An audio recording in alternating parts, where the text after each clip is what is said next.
સ્વામિનારાયણ હરે.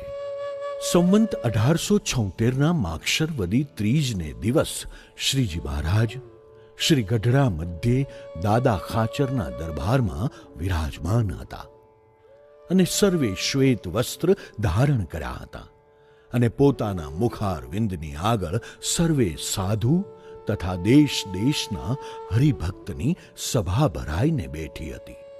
પછી શ્રીજી મહારાજે એમ વાર્તા કરી છે, જેના હૈયામાં ભગવાનની ભક્તિ હોય તેને એવી વૃત્તિ રહે જે ભગવાન તથા સંત તે મને જે જે વચન કહેશે તેમ જ મારે કરવું છે, એમ તેના હૈયામાં હિંમત રહે અને આટલું વચન મારાથી મનાશે અને આટલું નહીં મનાય એવું વચન તો ભૂલે પણ ન કહે.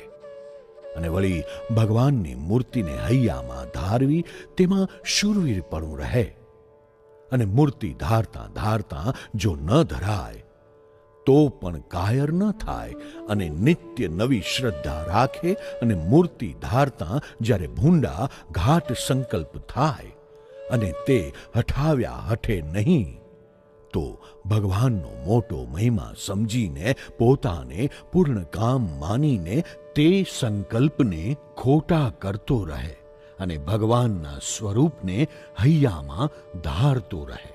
તે ધારતા ધારતા 10 વર્ષ થાય અથવા 20 વર્ષ થાય અથવા 25 વર્ષ થાય અથવા 100 વર્ષ થાય તો પણ કાયર થઈને ભગવાનના સ્વરૂપને ધારવું તે મૂકી દે નહીં.